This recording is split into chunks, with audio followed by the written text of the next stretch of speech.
Samuel's mommy wanted a baby so bad. Hannah really wanted to have a baby. Okay, all hands from mouth. Yes, all hands from mouth. Yes.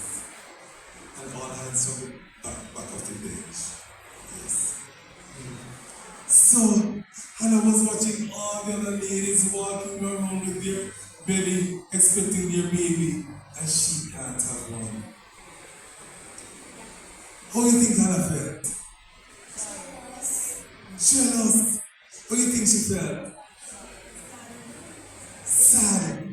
How do you think Hannah felt? Mad. Because sometimes we get angry when things not happening for them. How do you think Hannah felt? Sad and angry. So you see when things go wrong, how we can feel. But what did Hannah do? Who can tell me? Come on. Tell her. Well, I'd love to hear you preach on these days. Hannah prayed. So she went to the church and she went to the altar and she prayed. See, in the church, the altar is a special place. When I was working with Chuck Cove, a co-worker of mine had a serious health issue. And he came to church this Sunday. And I went to him and said, I want to pray with you about that issue, but you've got to come to the altar. He said, no man, we can't just pray here, so the seat. I said, the altar is a special place. And I convinced him to come to the altar. And the people of God gathered around him, laid hands on him, and prayed. He said, as they prayed, he felt like a fire that went through his system. And when he went back to the doctor the Monday morning, he asked for time off. And when they did the examination, nothing was there. So the altar is a very special place.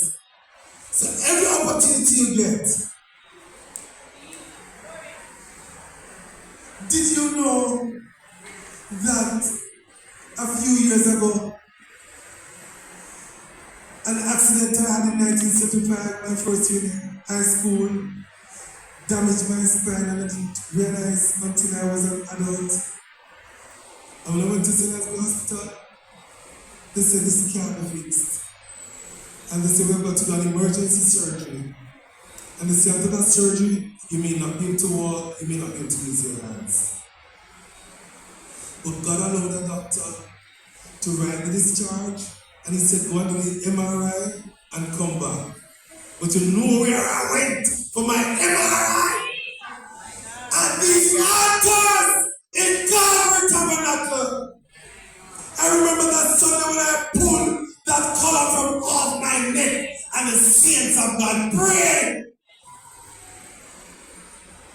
And what happened? What do you think happened after the saints prayed? Everything was corrected. So you must love the altar. The altar is where you meet God. It's not that you can't talk to God in your seat, you know. But the altar